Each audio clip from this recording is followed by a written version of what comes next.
Hey, look, you should do a freaking X-Men series. It'll be so much fun. Yeah, 100%, buddy. All right, well, let's get this over with. Deadpool 3 is coming to us very slowly. We're very close to Deadpool 3, and I couldn't be somewhat more excited. Definitely, you can hear the excitement in my voice. I can't wait for Deadpool 3, and in the incredible excitement for that movie, we've been going through every single X-Men film, from X-Men 1, 2, 3, Origins Wolverine, over to X-Men First Class a couple weeks ago. Now we're finally diving into the Wolverine from 2013. And now I love Hugh Jackman, and he's definitely one of my goats of all time, but I definitely was a little bit cautious for a rewatch for this movie. I definitely loved this film a lot growing up, but I didn't really know how good it would hold up. And just looking at the context of this release in the, comic book space, we have a lot of other, much cooler, comic book films, in my opinion, like The Amazing Spider-Man, one of my favorite films of all time. Also Avengers 1, a true cult classic. And then all those other X-Men films that weren't received too well, except for First Class, which is a banger. And then now segueing into The Wolverine, which is a very much so, very apparent redo for X-Men Origins Wolverine. Definitely a movie that definitely needed to be, redone in a better light. And this film does the character Wolverine a little bit more justice. Do I think that Fox really wasted their time with Wolverine and should have done just more movies on different X-Men concepts? Absolutely, but that's neither here nor there.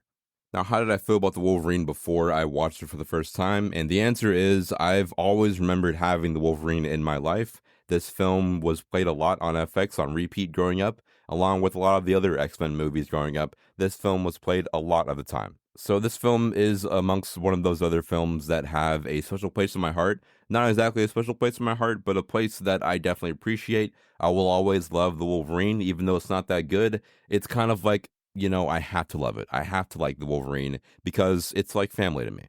But enough about what I think. How did audience and critics feel about the Wolverine? And the answer is somewhat good and also somewhat kind of meh. It is definitely a very big improvement over Origins Wolverine, but it's definitely, kind of missing the mark a little bit. Over at the box office, this film made $414 million against a budget of $120 million. This film ranked at number 14 worldwide for that year. And this film definitely kind of underperformed for an X-Men movie, especially an X-Men film of such caliber, being with Hugh Jackman and the Wolverine, a very prominent character. You would think this film would have crossed at least like $500 million worldwide. But to be fair, this year was very contested and very highly competitive year for films. I mean, we had Iron Man 3, Man of Steel, The Hobbit, Frozen was the biggest film of that year. Also, Thor the Dark World was higher grossing than The Wolverine, which is very weird, but still, more of a mainstream character. The MCU had more success over Fox at the time, so people were still a little bit too cautious about what Fox had to do with these characters. This film has a 71% critic score and 69% audience score on Rotten Tomatoes. X-Men First Class was Roger Ebert's last review for the X-Men movies, so we do have a different review here from Christy Leamer, who gave this film a 3 out of 4 stars over on Roger Ebert's website. Over in Chrissy's review, she had this to say about the Wolverine. She said that Jackman remains a formidable force at the center. His Wolverine does not want to charm us in any way. He doesn't even care if we like him. A descendant of the Clint Eastwood legacy, he is quiet, brute force personified, but with a minimum amount of blood in his violent awake. I mean, this is a PG-13 movie after all. I'll go ahead and leave Christie's full review down below in the show notes. It's a pretty good read in my opinion. Over on Letterboxd, we have a 3.0 average, which is very weird for Letterboxd, a very even average. We do have one review here from Thomas Donut, who gave this film a 2.5 out of 5 stars over on Letterboxd. Thomas Donut said in his review, "So why out of all the characters to put in a Japanese setting and use swords is the guy with 3 knives in each hand? And why does the giant sword heating up take 1 or 2 hands randomly?" This is a very, aneurysm ensuing review here. I mean, this movie makes me very confused and very frustrated. Is this a bad movie? No, definitely not a bad film, but is it good? No, it's not good either, but it's definitely an improvement, which I love. I mean, I'll get to my final rating of this movie a little bit later, but I'll have to admit, Origins, pretty terrible. This film, a vast improvement. It's almost like if you're a teacher and you have a student who's doing very bad and he gets like an F on a test, and then in the next semester he gets a C plus. It's a C plus, but still it's a vast improvement. It's a C, so he can do better, but still it's just a C. It's not anything too crazy. But with all of that egregious prologue gap time out of the way, let's just go ahead and just dive into The Wolverine from 2013, a movie that I don't exactly love, but don't really hate either. I'm really mixed about this film. I'll just go ahead and start talking about it. All right, so looking at my notes for this movie, it's kind of small, kind of bare bones. Does size matter?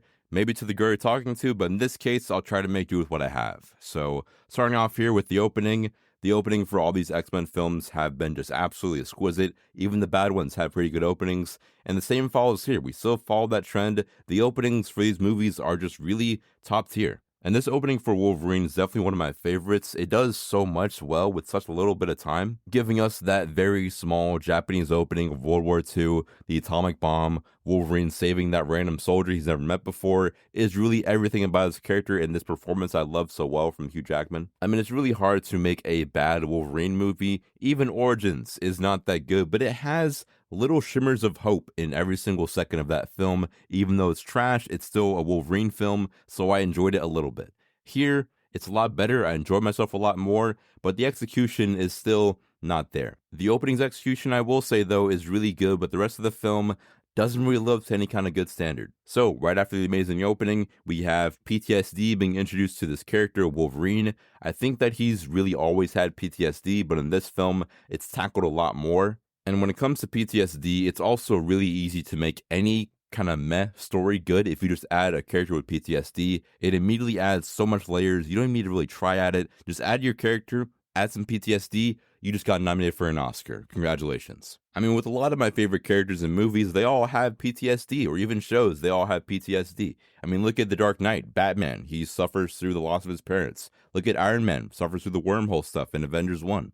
And here with Wolverine, he even suffers through the loss of Jean Grey, which is very impactful and felt throughout the entire film. Having a character have PTSD immediately adds just a three-dimensional sense for this world and for this character, even if they're pretty meh, even if they don't have a lot going for them, that one little PTSD aspect can really change everything.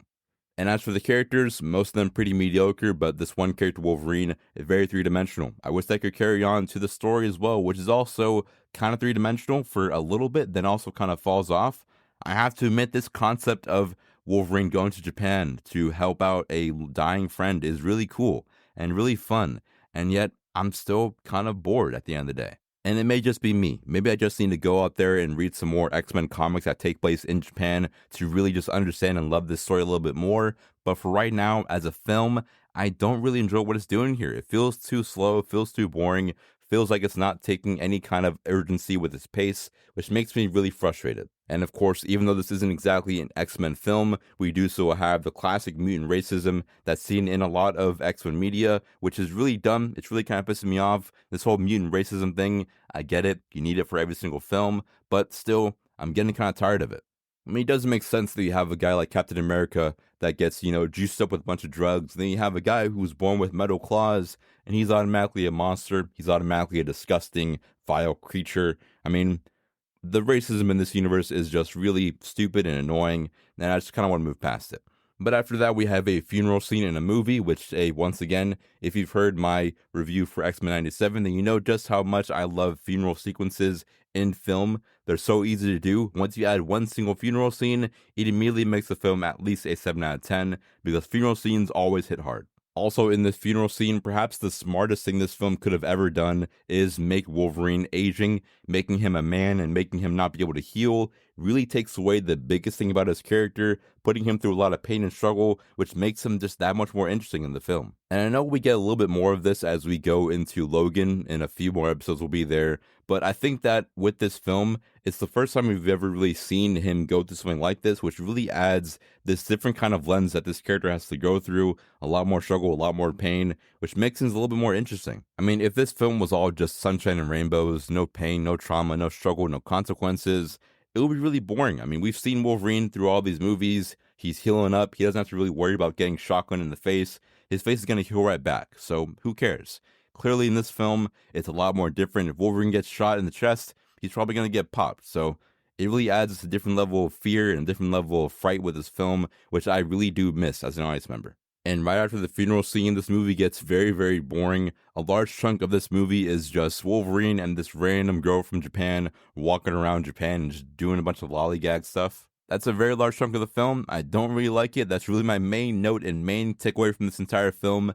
It's pretty boring for a large chunk of it, which I don't like. And also, what I don't like is that Wolverine kind of just doesn't have amnesia anymore. He really just remembers everything that happened to him in the past. Like, he remembers everything that happened in the Japan sequence, even though he lost his memory after that happened. So he shouldn't even remember the entire events of that Japan opening sequence. But yet again, he does whatever. Turn your brain off. We're having fun. Just forget about it altogether. And then, during all this, we have some cool fight sequences or whatever. We go to this random little village in Japan. This main Japanese girl whose name I just can't remember gets taken away. And then he also has to go back now, take out that poison so he can go back and fight the third act villain.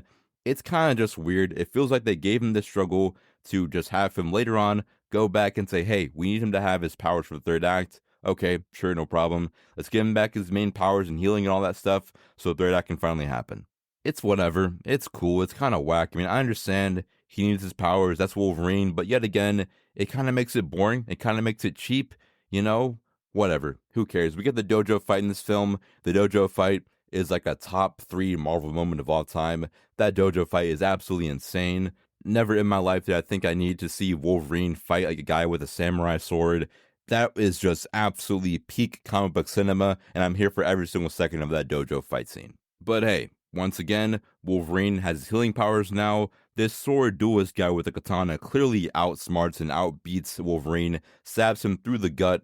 Yet again, he has his healing powers, doesn't really matter, pulls the sword out, heals himself, and then he packs up the bad guy. So, who really cares? There's no consequence anymore. We're back to the same old, fun, safe Marvel. So dojo fight happens, super cool, super fun, and now we're finally in the third act. Yay, woohoo. This is very whack. It's stupid. I don't like this at all. Something that I really don't like as well is twist villains. Twist villains are really cool sometimes and really can work, and other times like here, it's stupid, it's whack, the CGI looks weird, I'm not a fan of it. It's stupid, it's dumb. Also, Viper's in this film, and she shouldn't be. She feels weird. Why is Viper in this film? I don't like it. I don't like it whatsoever. It's very dumb. It's very stupid. And the reason I'm acting like this, the reason I'm talking like this, is because this film and everything before it does not matter anymore. So, well, except for First Class, it doesn't really matter. We're about to go into Days of Future Past here, so everything before Days of Future Past is about to get reset, about to get erased. So, who really cares about any of this? Whatever, let's keep going on. Once again, pretty whack. I don't really enjoy this. It's kind of corny, that whole CGI suit stuff. Not a fan of the big CGI thing. I think if you're going to do this film, make the dojo fight we had like 5 minutes before this the final battle for this movie. That's a perfect way to end this movie off. A very simple, very bland samurai fight. But yet again, it's Marvel. We need to have a big CGI villain at the end of the movie to sell tickets, put butts in seats. We can't have some just very simple bare bones cinema like Akira Kurosawa used to do with all of his cool samurai films. No, not so. No. Definitely do not do that. We need to have a big CGI monster with a massive, glowing, heating up sword. And that's what they do, and it's pretty cool, and it's also pretty trash, so whatever. Third act's over, movie's done. That was pretty mid. That was pretty terrible. Don't really like it. But hey, we do have in this movie the credit scene for Days of Future Past, which is, hey, once again, resetting everything before this. So all this stuff I'm doing right now, all this happened before this episode and everything else was all really for nothing. I'm so happy about that. And look, I don't want to be that kind of guy who's like the Wolverine sucks, it's not a good movie.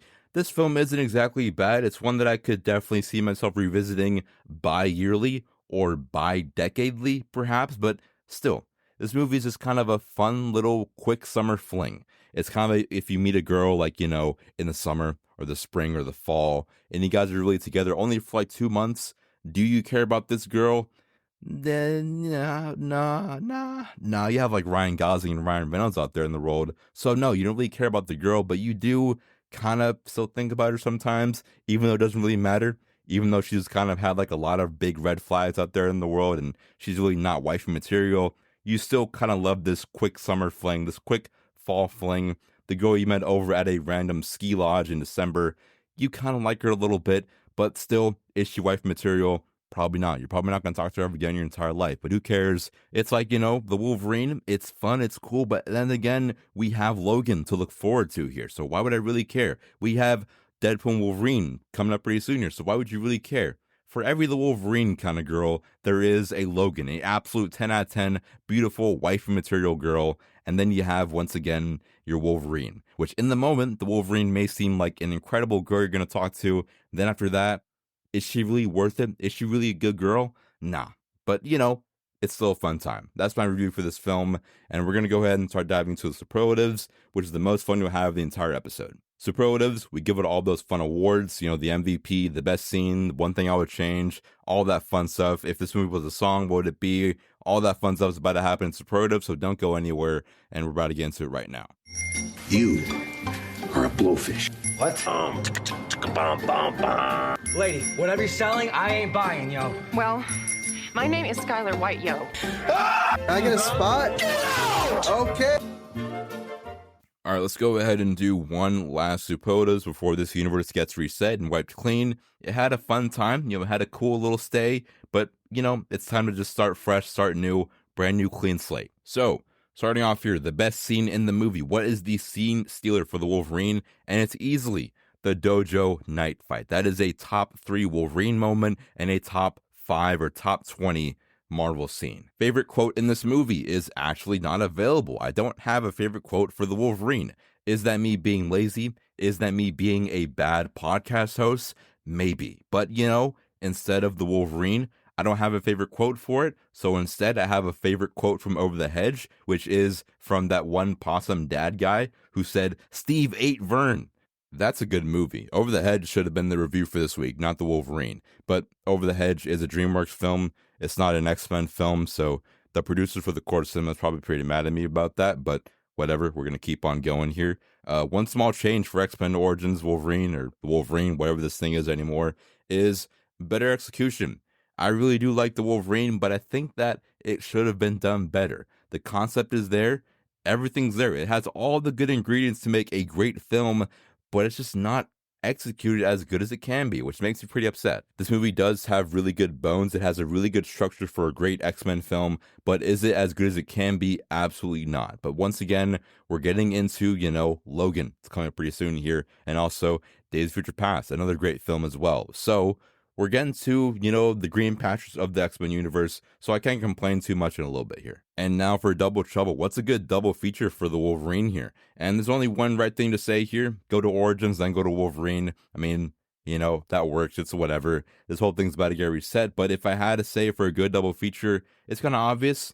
Watch them mess up Wolverine, and then watch them fix Wolverine. They do a pretty good job here. They fix the character. They do a pretty good job at, doing a little nice little reset, a redo at what that bad movie was supposed to be. So whatever, I'm happy with it. If this film was a song, what would it be? It would be Johnny Cash, I Won't Back Down. Once again, we're about to get into the Logan, neo-Western, really gritty era of the podcast here. So, Johnny Cash, I Won't Back Down, that is Logan. That's who Logan is. Logan is really every single song in the Johnny Cash, library there. It's really good stuff here. So yeah, Johnny Cash, Won't Back Down. That's definitely the song for this character and for this movie. Okay, now for my favorite part in the entire episode, being Buzz from the Backlot. This is really the most fun I really always have in these episodes. You may be asking to yourself, Logan, hey, I'm new. What is this Buzz from the Backlot thing you speak of? Well, hypothetically speaking, let's say you just landed an interview for Lockheed Martin, the guys who make all of those F-22 Raptors. And you have to really nail this interview. I mean, you want to make an F-22 Raptor. You want to fly this incredible piece of man-made machinery. Well, Billy is your name now. Billy, you have to really know good film knowledge to get hired at Lockheed Martin. That's the only way to do it. Let's say you met a girl at Target and now you want to go on a date with a girl. Well, guess what, Bob or Billy, whatever your name is, you have to know film knowledge. You need to know film knowledge to really have a successful date with the girl. You need to really have good film knowledge for anything in life. Hey, let's say you want to buy a house and you don't know about the flow of commerce or the state of the real estate market in America right now. Well, guess what, buddy? You're going to need to know about good film knowledge to buy a house, to go on a date with a girl. To land your job at Lockheed Martin requires you to have good film knowledge. Good, solid, chunky, and incredible, juicy film knowledge. And that's exactly what Buzz from the Backlot does for you. And with Buzz from the Backlot, I have for you 3 good fun facts that will definitely elevate your social experience. So let's go ahead with number 1. An alternate ending of this film is where Yukio presents Logan with a box containing his blue and yellow comic accurate suit, which was presented in the Blu-ray feature bonus deleted scenes combo pack. I mean, look, we're getting it very soon here, but the blue and yellow suit with the black and incredible stripes should have been in this film. It's whatever, it's no big deal, but hey, listen, that suit, incredible. Can't wait to see it again in July 26th for Deadpool and Wolverine. It's going to be peak. Our second buzz in the backlot is that Guillermo del Toro was almost supposed to be the director of the Wolverine, which is a massive flop for Marvel. What are you guys doing? Make Guillermo del Toro the director for this film, and he will cook immensely. I mean, I looked into this fun fact here, and it's true that Guillermo del Toro really loved this character. He loved seeing the Wolverine in Japan, and clearly he loves Japan as well, with Pacific Rim and also Hellboy. So why not make Guillermo del Toro the director of this film? Why not? Whatever. It's stupid. It's no big deal. They still cooked here a little bit. Guillermo del Toro probably would have done better, but who cares? Let's go on to the third and final buzz from the backlot segment. And our third fun fact for this week's buzz from the backlot is that early drafts of the Wolverine had Logan as the only mutant character in the film. And he might as well be the only mutant character in the film because really, this movie is very quiet. There's nothing really X-Men going on in an X-Men movie. So, I'm kind of upset by that. I get it. Logan's really a nomad. He doesn't really want to do anything with anyone. He's just like me. But still, having, a couple little X-Men characters in here would have made this universe feel a little bit more alive. So definitely kind of a missed opportunity. If I could add any X-Men character, it would definitely be like Gambit. I mean, Gambit was really cool. Like, come on, do Gambit in this film. Do Deadpool in this film. Why not? Well, that is our Buzz in the Backlot for this week's episode of The Wolverine. Kind of a light, setup for Buzz in the Backlot here, but still, this universe is about to get reset in like a episode, so whatever. I don't really care anymore. We're just going to go ahead and pump through this so we can go to Days of Future Past and keep pushing on with this series. And for the final thing for this episode of The Wolverine, I have our MVP, the most valued player for The Wolverine. Would this movie work without this one actor portraying this role? Absolutely not. And I'll admit, there's a lot of great actors in this film, a lot of heavy hitters for the Wolverine, but you already know who the MVP is. It's Hugh Jackman.